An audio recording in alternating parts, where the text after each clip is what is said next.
crée de l'emploi. Le commerce, ça ne crée pas de la richesse. Et pour créer de l'industrie, nous devons avoir des politiques fiscales intelligentes. Je vous donne un simple exemple. Vous avez entendu ici une société qui a gagné le projet de Sangomar et qui l'exploite. Je n'ai pas envie de faire sa publicité. Woodside, pour ne pas les citer. Comment quelqu'un peut venir dans votre pays et investir dans votre pays quasiment 3 000 milliards de recherche, d'exploration, aujourd'hui exploite. Vous venez empoisonner l'existence de cette société, soi-disant pour un redressement fiscal de 41 milliards. Je vous explique. Une personne rentre dans votre magasin ou dans votre supermarché, dépense 3 000 francs CFA. Nga koy bëgg a toroxal ci 41 francs. Ban xeetu politique la. moo tax ma ne ñooñu ay daggakatu juuti lañu. loolu kese la ñu xam. ku ñëw dugg sa magasin dépensé foofu 3 000 francs. da ngay jéem a xool lan la mën a def ba gën fa dépenser mais doo jéem a xool noo koy sonnalee noo koy budul xatalee ndax 41 francs. On ne peut pas développer un pays avec une fiscalité totalement agressive envers tout le monde, y compris les investisseurs.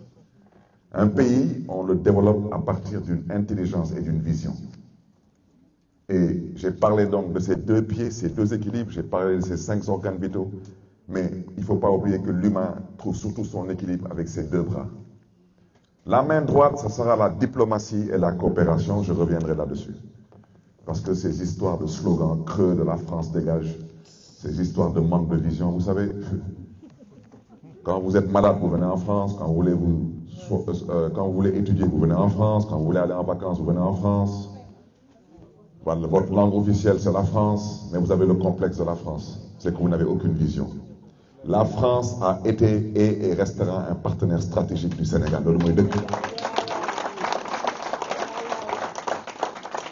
Ceux qui parlent de la France dégage, c'est eux qui doivent dégager aujourd'hui. Et ça, nous y travaillons, Inch'Allah. C'est pourquoi je parlais de la main droite comme étant la diplomatie et la coopération. La main gauche, ce sera la jeunesse et le sport. Plus de 50% de la population sénégalaise a moins de 19 ans. Ce sont les statistiques de l'ANSD. Plus de 75% de la population sénégalaise a moins de 35 ans. Le peuple sénégalais est un peuple très jeune. On ne peut pas développer ce pays sans avoir une politique de jeunesse assez particulière et assez réfléchie. Et le sport, parce que le sport est un vecteur de développement. Et vous avez tous vu l'enthousiasme autour du sport, particulièrement du football, avec les Coupes du Monde, la Coupe d'Afrique et j'en passe. Donc voici ce Sénégal que nous voulons construire, pour ne pas être trop long, parce que je suis venu pour échanger avec vous, pas pour monopoliser la parole. Et le projet que nous voulons pour le Sénégal, nous avons pour l'instant une vision, mais c'est un projet que nous voulons co-construire avec vous. Damay wuti mairie de Dakar, dama dox mbokk ñaari at di waxtaan ak askanu Dakar. Moo tax bu ñu yàlla may ndam, quand on est arrivé, on a déroulé, parce qu'on savait exactement fu ñu gars yi doon xaare. Am naa yaakaar nag laa wax laa am, que peut-être dinañ egg ak gaañee ba 2029 mais nu ma gisee gaañee nii xaw ma dañ leen xabtal xaw ma leen dal parce que am na benn waaye nee na foog ñu bàyyi ko mu gouverner dafa tële te cuune waaw balaa ma dee mu ne dañ koy bàyyi mu gouverner yow balaa ngay gouverner mais ñu fal la te kenn falu la waaw parce que yàlla bonul te soxorul. Yàlla dafa bonul te dafa soxorul te du tamit du juum voilà mais dee ngay taxaw ñu ne yàlla xam lu tax du faluwuma mais munoo falu parce que yàlla moo soxorul te ku soxor mënul jiite Sénégal waaw moo tax amaana tamit ngeen bàyyi ci xel amaana ñu am comme responsabilité mën a soppi affaire yi balaa 2029 et il y a de fortes chances que les choses se termineront avant 2029. Parce qu'aujourd'hui, nous ne sommes quasiment plus dans une république. Mais je vous promets une chose, ici à Paris, les choses sérieuses vont bientôt commencer au Sénégal. Parce qu'il paraît qu'il y a des gens qui ont dit qu'il n'y avait pas d'opposition au Sénégal. ñun kenn duñu jàngal xeex te am na tey ñuy bàkkoo ñun ñoo leen jàngal xeex te yàggatul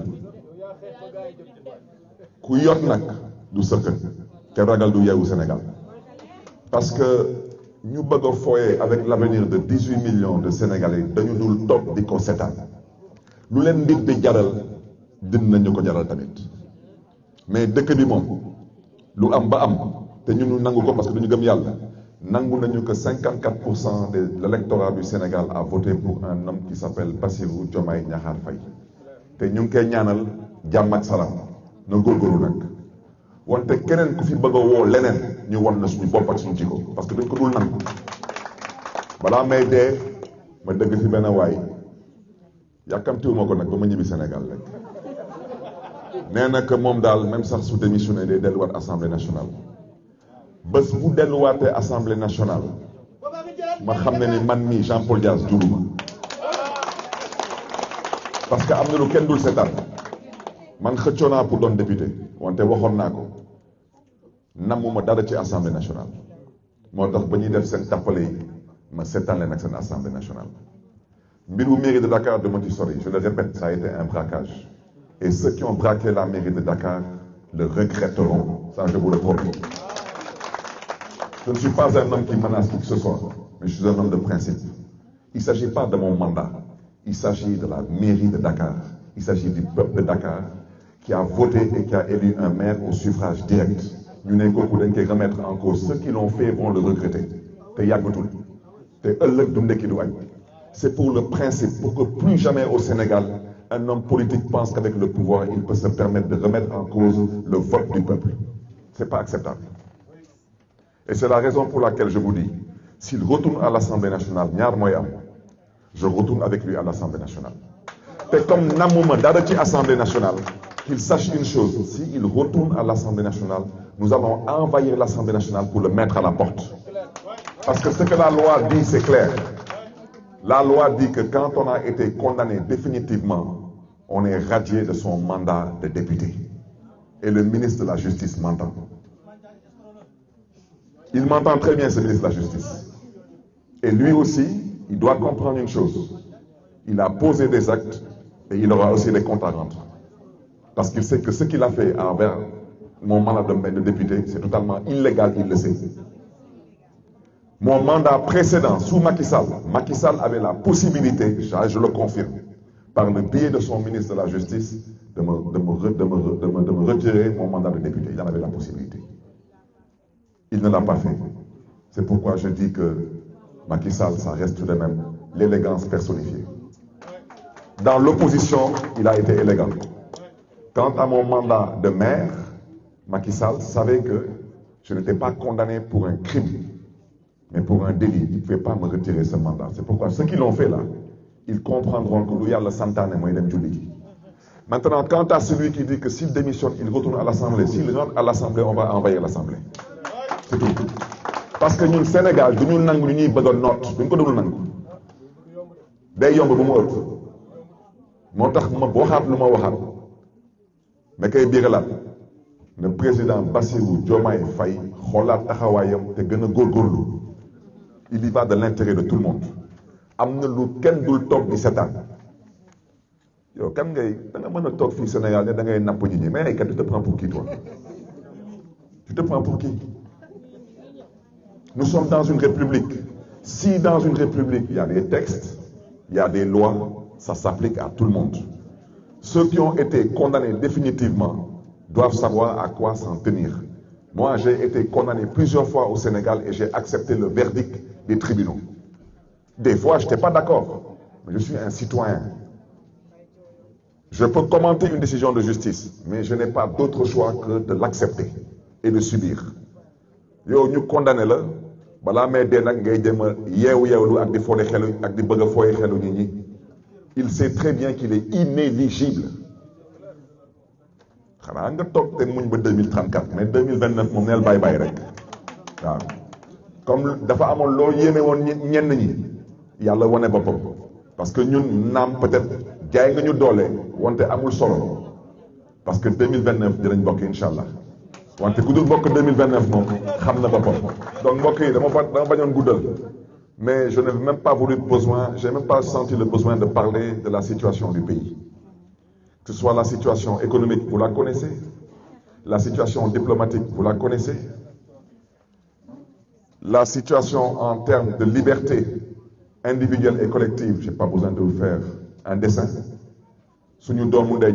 À l'heure où on parle Badara Gadiaga est encore dans une situation où il n'y a qu'un seul objectif, c'est de le museler.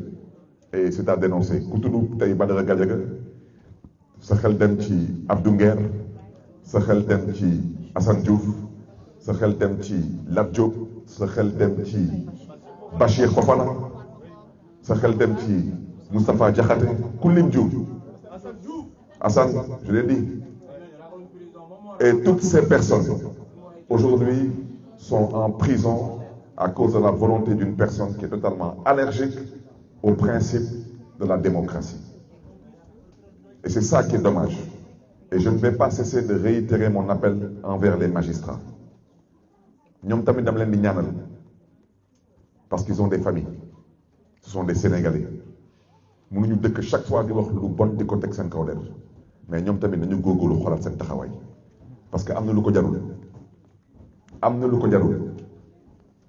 Quant à cette personne-là, il a insulté tout le monde, y compris les magistrats.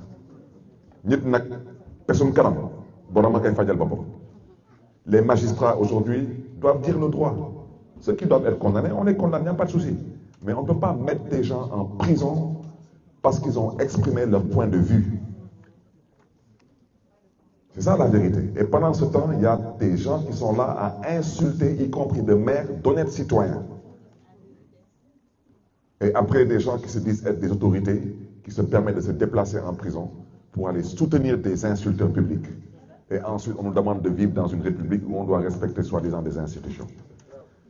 C'est d'une extrême gravité. Mon magistrat, ils n'ont qu'à dire le droit et surtout, ne pas rentrer dans un combat qui n'est pas le leur. Merci encore pour votre attention. J'ai été un peu long, mais je suis venu pour écouter, je suis venu pour échanger avec vous et je vous remercie encore de votre disponibilité.